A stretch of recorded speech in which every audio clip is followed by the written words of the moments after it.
Quero convidar os irmãos a abrir a palavra do Senhor no livro de Apocalipse, capítulo 12.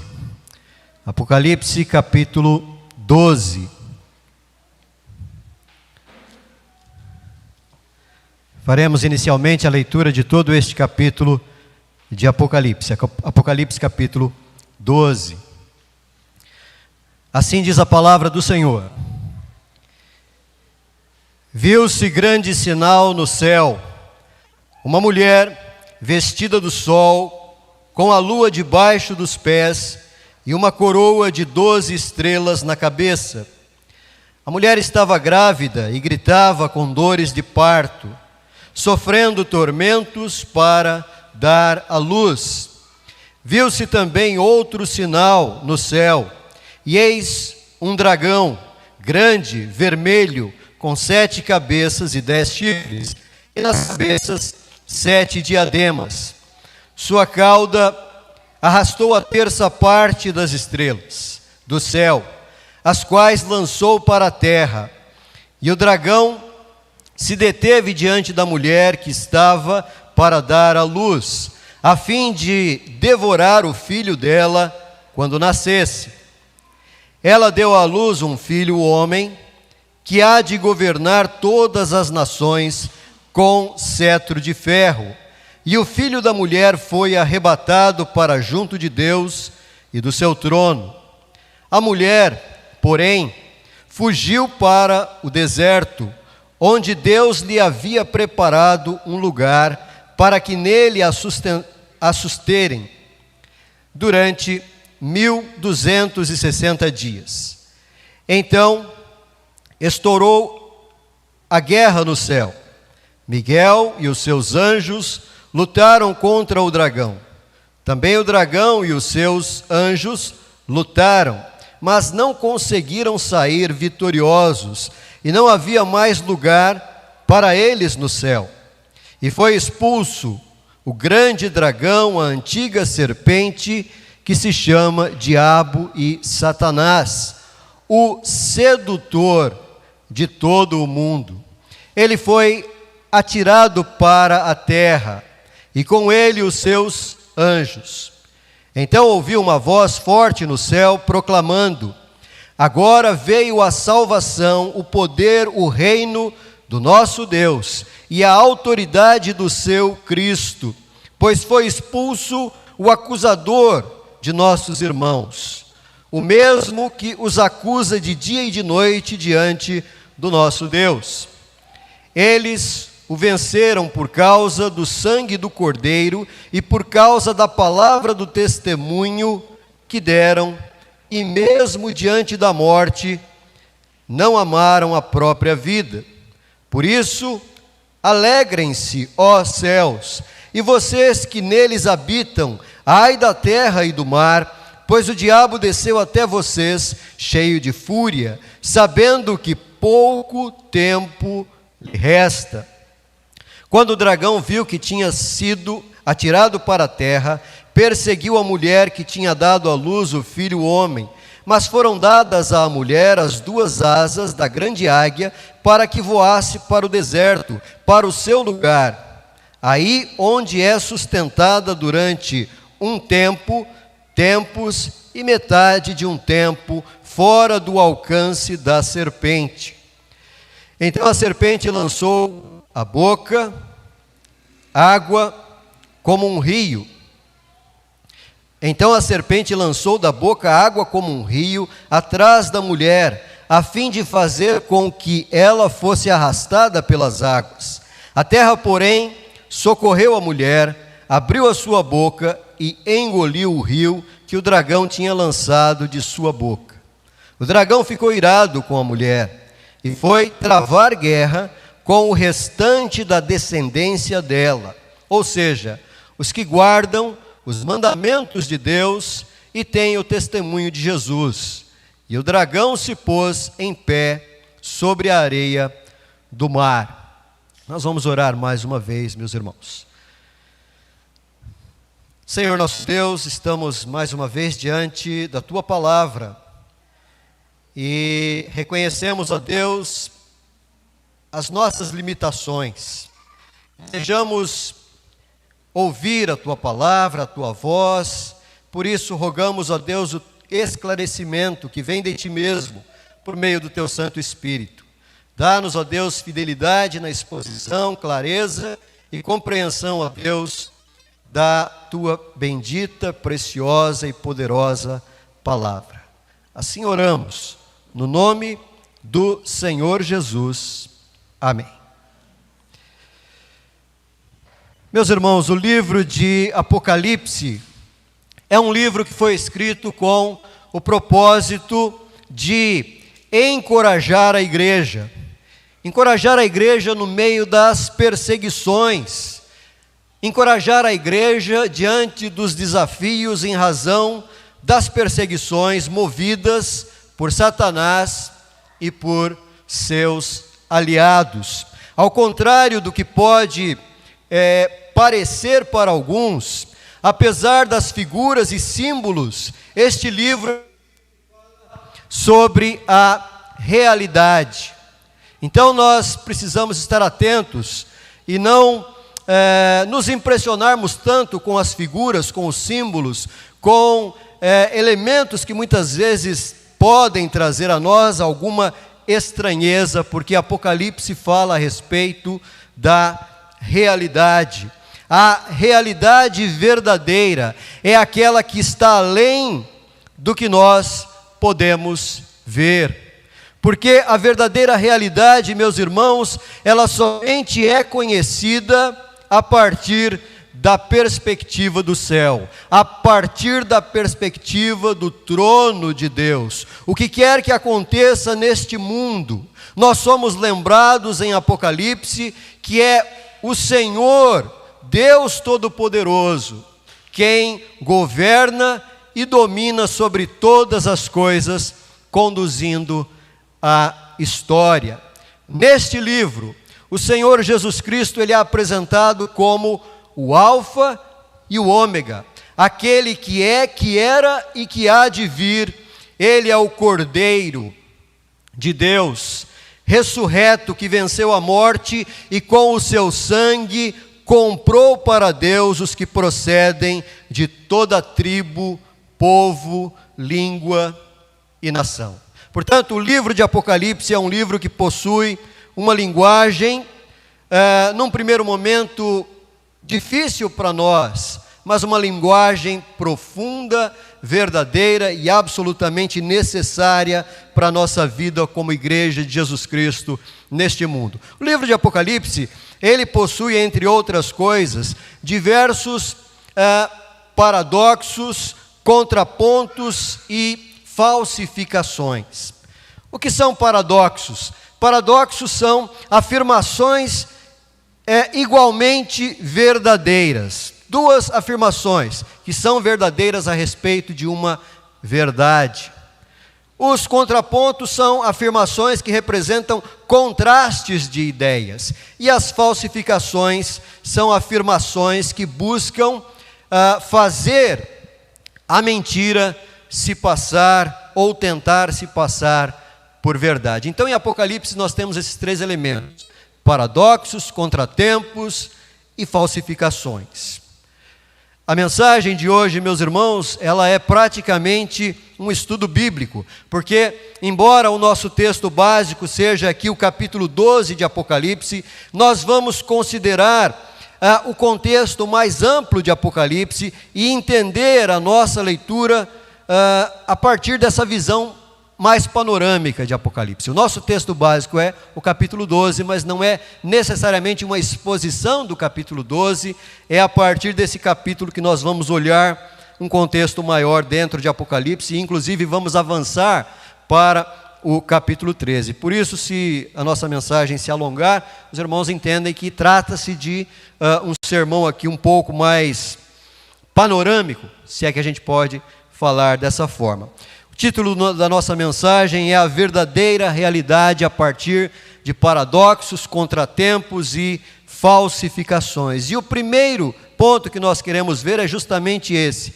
Nós queremos observar aqui no texto de Apocalipse alguns paradoxos. Se nós lermos os capítulos 4 e 5 do livro de Apocalipse, nós temos ali o registro da visão do trono no céu. E a visão do trono celestial...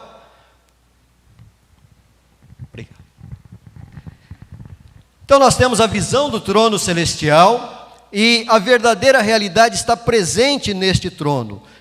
O trono celestial, ele corresponde efetivamente à verdadeira realidade. Porém, meus irmãos, para nós, essa verdadeira realidade, ela está como que por trás da cortina, além daquilo que nós podemos ver. Por isso, o que nós vemos como habitantes deste mundo são poderes perversos. Nós vemos perseguição, nós vemos neste mundo injustiça e provações, e por um instante parece que o mal sempre prevalece. Mas na perspectiva do céu, na perspectiva do trono de Deus, na perspectiva da verdadeira realidade, a despeito daquilo que nós vemos, as coisas não são exatamente como parecem ser, porque há um Deus governando sobre todas as coisas. Mesmo no meio dos eventos mais caóticos neste mundo, o que Deus está fazendo é revelar o sábio conselho da sua vontade, exatamente do modo como Ele planejou. Exatamente do modo como Ele planejou. E isso, meus irmãos, é, num certo sentido, um tipo de paradoxo. A realidade não é o que aparenta ser. A verdadeira realidade, ela está acima do nosso campo de visão. Isso é um paradoxo. Nós vemos a realidade de uma forma, mas da perspectiva do reino de Deus, essa realidade é diferente, porque Deus governa e está no controle de todas as coisas. E há muitos desses paradoxos nesse livro, meus irmãos, e eles são fascinantes, e nós vamos considerar apenas 2 paradoxos. Nós temos no capítulo 5 de Apocalipse, por exemplo, as figuras do leão da tribo de Judá, o leão que é uma figura que representa autoridade, uma figura que representa majestade. O leão é naturalmente um predador. Porém, meus irmãos, no mesmo capítulo 5 de Apocalipse, o apóstolo João, que viu o leão, logo em seguida ele viu o cordeiro em pé diante do trono. Portanto, nós temos no mesmo relato, registrado pelo apóstolo João em Apocalipse, o leão, que é um predador temido, e o cordeiro, um animal manso, que era utilizado para o sacrifício. O cordeiro imolado é também o cordeiro que ressuscitou e que está em pé diante do trono celestial. Portanto, ambas as figuras aqui representam a mesma pessoa. O Filho de Deus, aquele que está no trono, ele é rei, vencedor, majestoso e é temido. Sendo também o servo sofredor, que se humilhou, tornando-se o salvador do povo de Deus. Portanto, isso é um paradoxo. Um leão e um cordeiro representam a mesma pessoa. Um animal selvagem, um animal forte, destemido e temido, e um animal manso, um animal singelo, apontam para a mesma pessoa, o rei vencedor e o cordeiro que entregou a sua vida pelo povo de Deus. Outro grande paradoxo que nós temos aqui no livro de Apocalipse está relacionado com o próprio povo de Deus. O povo de Deus no livro de Apocalipse, num certo sentido, ele é absolutamente um povo vulnerável, um povo fraco. O povo de Deus é um povo que está frequentemente exposto à ameaça de morte em todo o tempo. Então, onde é que está o paradoxo aqui? O grande paradoxo, meus irmãos, no livro de Apocalipse, tem a ver exatamente com o fato de que aqueles que são vencidos pela morte tornam-se vitoriosos sobre a morte. Aqueles que parecem fracos e vulneráveis são aqueles que serão vencedores no final, pelo sangue do Cordeiro de Cristo Jesus. Portanto, o paradoxo é este: ser derrotado pela morte, na verdade, significa vitória e não derrota. Em Apocalipse, portanto, nós somos lembrados que os verdadeiros vencedores neste mundo são aqueles que permanecem fiéis até diante da morte, se necessário. E esse é um dos temas de Apocalipse: ser fiel até a morte, e dar-te-ei a coroa da vida. Mas, meus irmãos, além dos paradoxos, Apocalipse também apresenta contrapontos, e nós vamos ver aqui alguns desses contrapontos. Quais são alguns desses contrapontos? O capítulo 13 de Apocalipse, por exemplo, menciona a besta, a figura da besta, que corresponde a um contraponto a Cristo. Na realidade, a besta, essa figura, é uma imitação do Messias ao contrário. Do mesmo modo que o dragão ou o Satanás, que nós encontramos no capítulo 12, é o contraponto ao Deus Pai.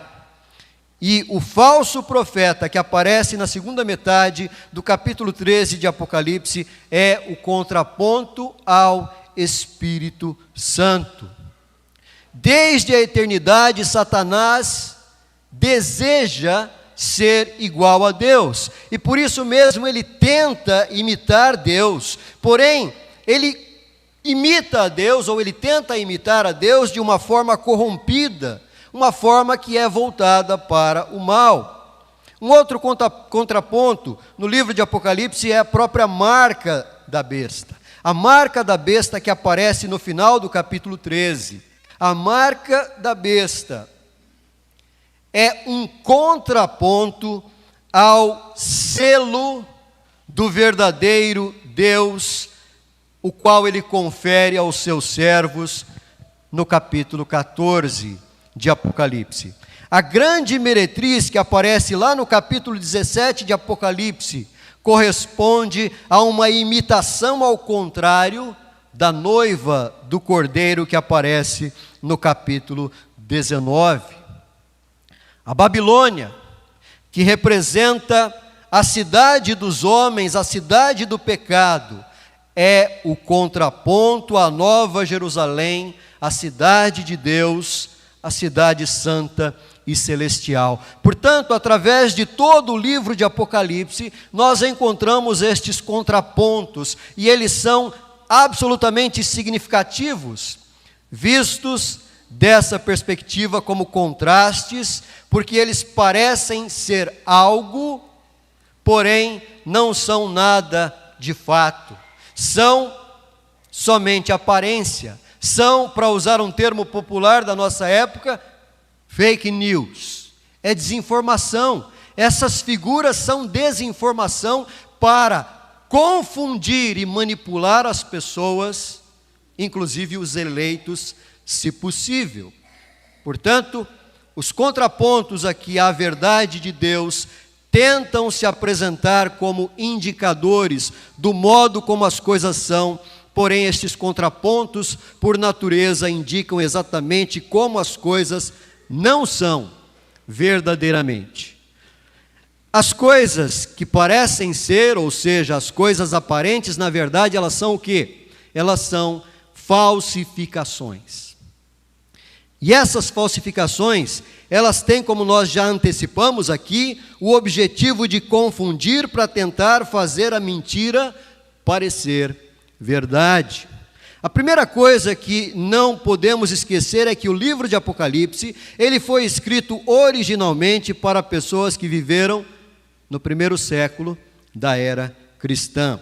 E quando nós pensamos sobre os cristãos do primeiro século, nós precisamos ter claro na nossa mente que aqueles cristãos viveram debaixo do domínio poderoso do Império Romano, do grande e extenso Império Romano.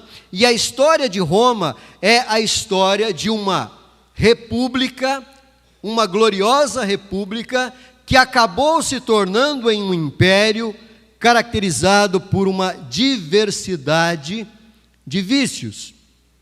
Um império poderoso, um império faminto por mais poder, governado por imperadores poderosos e cada vez mais famintos por poder. Por isso, quando um cristão do primeiro século, ele fazia a leitura ou ouvia a leitura do livro de Apocalipse, para ele, o Império Romano parecia ser o grande poder político que estava a dominar o mundo. Era, meus irmãos, assim que as coisas pareciam ser. Qualquer pessoa que tenha vivido no primeiro século ou nos primeiros séculos da era cristã não teria dificuldade de reconhecer que o Império Romano era um império mundial, dominando praticamente o mundo habitado daquela época. A chamada Pax Romana era uma paz que era mantida por meio da força política e da espada do Império Romano. A paz romana somente fazia sentido para aqueles que se submetessem ao domínio tirano do Império Romano. Essa paz só era paz de fato para quem aceitasse tudo que ela era imposto dos tiranos que governavam este grande império. Agora, vamos dar uma olhada aqui no capítulo 13 de Apocalipse. Apocalipse 13, versos de 1 a 10. Assim diz a palavra de Deus: Vi emergir do mar uma besta que tinha 10 chifres e 7 cabeças, e sobre os chifres 10 diademas, e sobre as cabeças nomes de blasfêmias. A besta que vi era semelhante a leopardo, com pés como de urso e boca como de leão. E o dragão deu à besta o seu poder, o seu trono e grande autoridade. Uma das cabeças da besta parecia ter sido golpeada de morte, mas essa ferida mortal foi curada, e toda a terra se maravilhou seguindo a besta.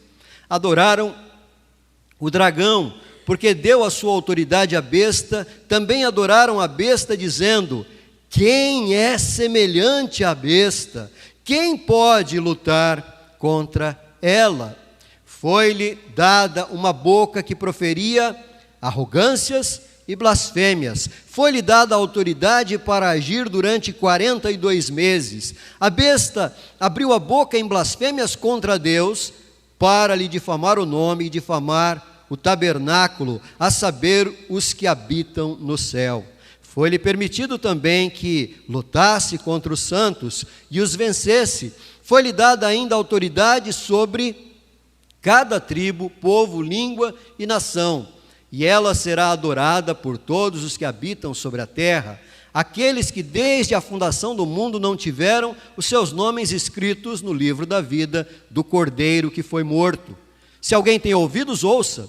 Se alguém tiver de ir para o cativeiro irá. Se alguém tiver de ser morto pela espada será.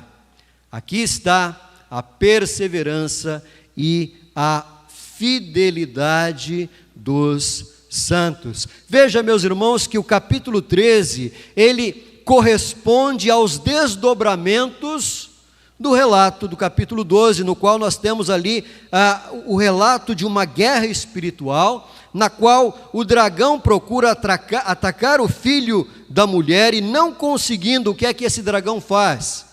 Ele passa a perseguir a descendência da mulher. Nós não vamos, como dissemos, fazer aqui uma exposição detalhada do texto, mas nós vamos apresentar alguns pontos, vamos pontuar algumas coisas sobre a besta que emerge do mar. Se você fosse um cristão do primeiro século, provavelmente você não teria dificuldades, não teria dúvidas sobre quem era a besta deste relato. Possivelmente todo cristão do primeiro século, imediatamente ao ler esse texto, identificaria a besta como Nero, o imperador de Roma. Todo cristão do primeiro século entenderia que a besta era a personificação do Império Romano. Há um simbolismo aqui, e a besta que emerge aqui do mar, ela simboliza um poder político, porque o mar está sempre em movimento, e o poder político também. Por isso que é um poder que emerge do mar. O mar traz a ideia de mudança. A política vai mudando, os imperadores vêm e vão, as coisas vão se transformando na política. E a besta que emerge do mar, portanto, representa, naquele contexto, o próprio Império Romano. E, em um primeiro momento, sob o governo do imperador Nero. Mas à medida que havia mudança de imperadores, as sucessivas gerações, elas se deparavam com um sistema sempre cada vez mais opressor. E nesse sentido, a besta representa, portanto, um poder político, representa o Estado. E a descrição da besta em Apocalipse 13 corresponde a uma combinação dos 4 seres que aparecem lá no capítulo 7 do livro do profeta Daniel. A diferença é que esta besta aqui de Apocalipse, ela se mostra muito pior que as 4 que são mencionadas lá no livro do profeta Daniel. Há aqui uma indicação de que esta besta é absolutamente um poder perseguidor sanguinário. Outra coisa que nós devemos notar em Apocalipse 13 é que a besta e o dragão, que é o poder por trás da besta, requer adoração. Então a besta é uma figura, por trás dessa figura tem o dragão, que nós sabemos que é Satanás. Então, nós temos a besta e o dragão, e esse poder por trás da besta requer adoração. Isso significa que um Estado que esteja a serviço do dragão, isto é, a serviço de Satanás, naturalmente precisa promover a sua exaltação para manter o seu domínio. Por esta razão que, historicamente, estados totalitários invariavelmente adotam a estratégia de culto à personalidade daqueles que ocupam o poder. Isso pode ser visto, inclusive, no mundo de hoje. Não é preciso muito esforço para nós percebermos que em países que são muitas vezes autodenominados de República Popular Democrática ou República Democrática Livre, são, na verdade, ditaduras onde não há liberdade e toda a devoção dos cidadãos deve ser dedicada ao Estado e àquele que representa o Estado. Em muitos desses países hoje, onde há esse tipo de política, a foto do governante precisa estar na casa de cada cidadão. Inclusive, todos devem reconhecer esse governante praticamente como uma divindade. Irmãos, eu não estou falando mais do Império Romano, eu estou falando do mundo de hoje. Há países no mundo onde há líderes que governam e requerem serem tratados como divindades. Eles querem ser, de fato, adorados. E países com esse tipo de regime político frequentemente eles agem de modo a fazer com que os cidadãos olhem para o Estado como se o Estado fosse o seu salvador. Note aqui, meus irmãos, que nós começamos a perceber as falsificações. Até mesmo nações livres onde estes regimes totalitários não estão instalados em nível nacional, há grupos de governantes regionais em cidades e em estados que muitas vezes revelam compulsão pelo poder, simplesmente pelo anseio de que as pessoas as vejam como os seus salvadores. Há governantes extremamente vaidosos que querem impor a sua agenda às pessoas, sendo inclusive capazes de manipular dados, falsificar notícias para alcançarem os seus objetivos. Há um pastor e escritor, filósofo, chamado Vern Poitras. Esse filósofo e teólogo norte-americano, ele é autor de um livro que ainda não está em português, espero que em breve esteja, mas a tradução livre do título desse livro é O Retorno do Rei, um guia de estudo para o livro de Apocalipse, e ele diz no seu livro, entre outras coisas, a perseguição do Estado, em sua forma mais gritante, tende a nos vencer pelo medo, mas de maneira sutil, em nossos corações, somos tentados a abrir mão dos nossos compromissos a qualquer um que possa nos poupar do medo. Medo de homens ou das opiniões dos homens, medo da morte, medo da dor, medo da pobreza.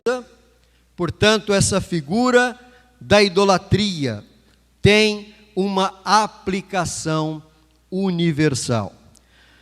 O que esse autor, meus irmãos, está querendo dizer é que frequentemente nós corremos o risco de abrir mão das nossas convicções, de abrir mão da nossa liberdade a qualquer coisa ou a qualquer pessoa que possa nos oferecer solução às coisas que nos causam medo ou que ameacem a nossa condição social. Conforme nós já mencionamos, o Apocalipse está repleto de contrastes entre verdades e falsificações. Em Apocalipse 13 nós temos aqui uma falsa trindade. O dragão, a besta e o falso profeta. E a besta, ela se estabelece como um falso Messias, um falso ungido. Agora, o que acontece em Apocalipse 13 é que negar culto e lealdade à besta implicava martírio, implicava perseguição e morte muitas vezes. A besta, meus irmãos, que é um falso ungido, é alguém que requer adoração. E aqueles que se recusam são alvos de perseguição. E é sempre bom lembrar que o martírio no livro de Apocalipse não é derrota, é vitória. Martírio, perseguição em Apocalipse não é derrota, é vitória. No Império Romano, as pessoas podiam ter a religião que quisessem. Não fazia a menor diferença para o Império Romano. Era um império multicultural. Então, olha, você pode ter a religião que você quiser, cultuar o Deus que você quiser. Aqui nós temos democracia, entre aspas, tá certo? Você tem liberdade religiosa. Então as pessoas podiam ter a religião que quisessem. Porém, a única coisa que era exigida de cada cidadão do Império Romano era que uma vez por ano, cada um tomasse um pouco de incenso e apresentasse em um templo qualquer para ser colocado no fogo sacrificial e dissesse uma frase bem simples: César é Senhor. Você pode ficar com a religião que você quiser, mas faça isso uma vez por ano. Leva incenso no altar de um templo e diga: César é Senhor. Ora, meus irmãos, era uma simples formalidade, era uma formalidade que não precisava ter nenhum significado real para as pessoas. A pessoa podia ter Jesus como Senhor e sem nenhum problema, desde que ela também confessasse o imperador como Senhor. César é Senhor. Porém, para o verdadeiro cristão, isso era algo fora de cogitação. E isso, evidentemente, tornava os verdadeiros cristãos inimigos do Estado. Se você não faz o que o Estado exige, você é um inimigo do Estado. E além disso, além de ser considerado um inimigo do Estado, por agir dessa forma, você poderia ser acusado de responsabilidade pela morte de outras pessoas. Você pode levar outras pessoas com você a morrerem, se você não faz aquilo que o Estado diz que é para fazer. Você poderia morrer por causa da morte de outras pessoas. Dá para entender? Se você não abre mão da sua liberdade de consciência em favor do bem comum, você precisa ser denunciado como um irresponsável. Então, para evitar problema para todo mundo, vai lá. Não custa nada, vai lá. É só queimar um pouquinho de incenso e dizer César é o Senhor e tudo fica bem, tudo fica em paz. É simples. Agora, meus irmãos, na segunda metade de Apocalipse 13, começando no verso 11, nós temos o seguinte: vi ainda outra besta emergir da terra, tinha 2 chifres parecendo cordeiro, mas falava como dragão. Ela exerce toda a autoridade da primeira besta na sua presença e faz com que a terra e os seus habitantes adorem a primeira besta, cuja ferida mortal havia sido curada. Também opera grandes sinais, de maneira que até faz descer fogo do céu sobre a terra, diante de todas as pessoas. Seduz aqueles que habitam sobre a terra, por causa dos sinais que lhe foi permitido realizar diante da besta, dizendo aos que habitam sobre a terra que façam uma imagem à besta, aquela que foi ferida à espada e sobreviveu. E lhe foi concedido poder para dar vida à imagem da besta, para que também a imagem da besta falasse e fizesse morrer todos os que não adorassem a imagem da besta. A todos os pequenos e os grandes, os ricos e os pobres, os livres e os escravos, faz com que lhe seja dada certa marca na mão direita ou na testa, para que ninguém possa comprar ou vender, senão aquele que tem a marca, o nome da besta ou o número do seu nome. Aqui está a sabedoria, aquele que tem entendimento, calcule o número da besta, pois é número de ser humano. E esse número é 666. Meus irmãos, a primeira besta, ela emerge do mar e ela representa um poder político, o poder do Estado, no caso, naquele contexto do passado, Roma, o Império Romano. A segunda besta que emerge da terra representa o poder religioso. De certo modo, a segunda besta atua como um tipo de autoridade espiritual que autentica a autoridade política da primeira besta. A segunda besta aponta para a primeira, fazendo um tipo de campanha publicitária. A segunda besta vai fazer publicidade para a primeira besta, como uma figura com status, entre aspas, religioso. Veja o que está na segunda besta. Esta segunda besta tem várias características. Diz assim: faz com que a terra e os seus habitantes adorem a primeira besta, opera sinais diante dos homens, seduz dizendo aos homens que façam uma imagem da besta, pune com a morte a quem não adora a imagem, estabelece uma marca para garantir que somente os que tinham essa marca tenham liberdade para comprar e vender. Essa besta, que representa o poder religioso, nada mais é do que um falso profeta que representa uma falsificação do Espírito Santo. Porque o Espírito Santo é aquele que conduz os pecadores a Cristo, e a segunda besta é aquele que conduz os homens à primeira besta. Agora veja que interessante, essa segunda besta ela opera sinais que impressionam os moradores da terra. E qual é a coisa que mais tem impressionado as pessoas no mundo atual? O que é que mais tem produzido admiração a nós no mundo moderno? O que é que mais nos impressiona neste mundo no qual nós vivemos no século 21? Provavelmente, meus irmãos, a tecnologia. E os governos do mundo estão utilizando a tecnologia de forma cada vez mais impressionante. De onde é que as pessoas, em geral, esperaram soluções nos últimos 2 anos sob o medo de um vírus desconhecido? O mundo inteiro espera que o Estado, a tecnologia e a ciência salve o mundo. Todo dia nós recebemos uma quantidade enorme de informações de pessoas que não são médicos, mas que se julgam capazes de analisar questões médicas, tentando convencer as pessoas sobre suas narrativas acerca de supostas substâncias experimentais que vão salvar o mundo. O fato, meus irmãos, é que nós vivemos um tempo no qual há um esforço retórico para se convencer as pessoas do poder, entre aspas, miraculoso da tecnologia e da ciência como os novos operadores de milagres da atualidade. Então, o discurso hoje é: você tem que confiar na tecnologia científica.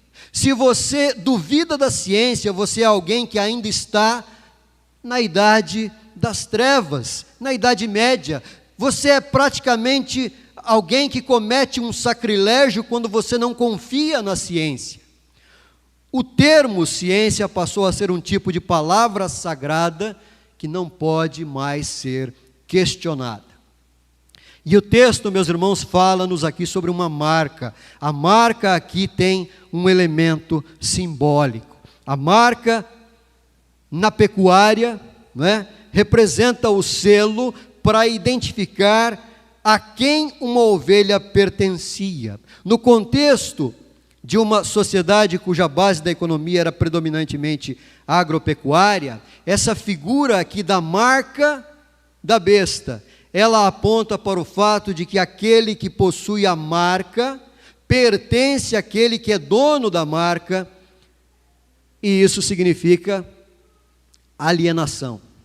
Pertencer a um dono significa depender e ser submisso a esse dono. Esse é o aspecto trágico da marca da besta. Porque aqueles que possuem a marca olham para a besta e para o falso profeta como uma resposta à sua existência e, portanto, eles representam a sua salvação. Ter a marca da besta significa a garantia de poder comercializar livremente, comprar, vender, estudar, trabalhar, ter segurança para viver livremente. Portanto, o falso ungido aqui, com a sua máquina de publicidade, por meio de um falso profeta, exige adoração àqueles que não prestam adoração. Aqueles que não aceitam a marca e que não vendem a sua liberdade são punidos, são executados. O falso Cristo é alguém que tem prazer em derramar sangue. Foi exatamente isso que fizeram os maiores ditadores que surgiram no século XX, e os seus sucessores continuam fazendo isso ainda no século XXI, causando milhares de mortes em nome de suas ideologias político-religiosas. Quem mais defende o extermínio de vidas que ainda estão no ventre materno? são exatamente pessoas que contraditoriamente se colocam como defensoras da vida, da justiça e dos direitos humanos. Falsos salvadores têm prazer em derramar sangue, enquanto o verdadeiro Salvador, o Filho de Deus vivo, derramou o seu sangue para salvar e dar a vida aos homens. Falsos ungidos têm prazer na cultura da morte. O verdadeiro Messias tem prazer em conceder vida aos mortos. O verdadeiro Salvador, ele veio a este mundo não para executar aqueles que não o adoram, mas para morrer e proporcionar àqueles que não o adoram a oportunidade de se arrependerem e se voltarem para o Criador em sincera adoração. Meus irmãos, o livro de Apocalipse é sobre a realidade. A realidade verdadeira está além daquilo que nós podemos ver, porque a verdadeira realidade somente é conhecida a partir da perspectiva do céu, da perspectiva do trono de Deus. Não pensemos, meus irmãos, que a primeira besta e a segunda besta sejam coisas somente do passado ou somente do futuro. São aqueles que tentam parecer o que na verdade não são. E esta é uma realidade sempre presente entre nós. Se este é o mundo no qual nós vivemos, o que é que nós devemos fazer? Ou o que é que nós devemos ser à luz das coisas que são realmente a verdade e não daquelas que parecem ser e não são? Capítulo 12, verso 11, a palavra de Deus diz, capítulo 12, verso 11 de Apocalipse: eles, ou seja, os crentes, venceram por causa do sangue do Cordeiro. Venceram quem? Venceram o dragão. E por causa da palavra do testemunho que deram, e mesmo em face da morte, não amaram a própria vida. Agora, verso 17. Irou-se o dragão contra a mulher e foi pelejar com os restantes da sua descendência, os que guardam os mandamentos de Deus e têm o testemunho de Jesus. Então, meus irmãos, o que nós devemos ser em tempos como estes em que vivemos? Em primeiro lugar, nós precisamos reconhecer que somos o povo que está no deserto. E Deus sustenta o seu povo na caminhada pelo deserto. Sobre a figura aqui do deserto, também somos lembrados que nós estamos no exílio ainda. Somos lembrados de que não estamos em casa. Nós somos lembrados de que, estando no deserto, estamos em um tempo de provação e precisamos estar certos de que, pelo poder de Deus, nós seremos vitoriosos sobre o mal.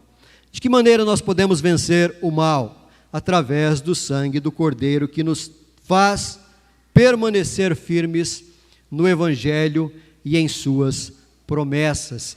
É o testemunho de Jesus que nos capacita a guardarmos os seus mandamentos.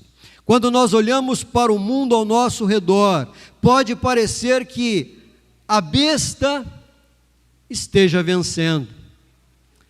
O verso 7 de Apocalipse 13 diz: foi-lhe dado também que pelejasse contra os santos e os vencesse. Há momentos, meus irmãos, nos quais parece que a besta está vencendo, mas o fato é que o povo de Deus, ele persevera. O povo de Deus, ele, pela graça de Deus, não abre mão da sua fidelidade ao Cordeiro. E por que o povo de Deus persevera, resiste e não abre mão da sua fidelidade? Porque o povo de Deus é um povo selado por Deus. E ser selado significa que o povo de Deus não pertence a si mesmo. O povo de Deus pertence àquele que conferiu a este povo um selo de propriedade. O nosso Senhor não é César. O nosso Senhor não é o Estado. Não são ideologias. O nosso Senhor é o Rei dos Reis e Senhor dos Senhores, que governa soberanamente e conduz a história do trono celestial. A palavra de Deus nos alerta a não nos deixarmos convencer que a nossa salvação esteja na mão do Estado, na mão da ciência ou na mão da tecnologia. A nossa salvação está exclusivamente na mão do nosso Criador. E assim, meus irmãos, que nós possamos perseverar, caminhando esta jornada, tendo discernimento, não permitindo que as falsificações, que as desinformações nos manipulem, mas rogando a Deus que nos dê discernimento para entendermos o nosso tempo. Como diz o apóstolo Paulo na carta aos Efésios, é preciso remir o tempo, porque os dias são maus. Que Deus assim nos abençoe. Amém. Oremos ao Senhor, nos preparando.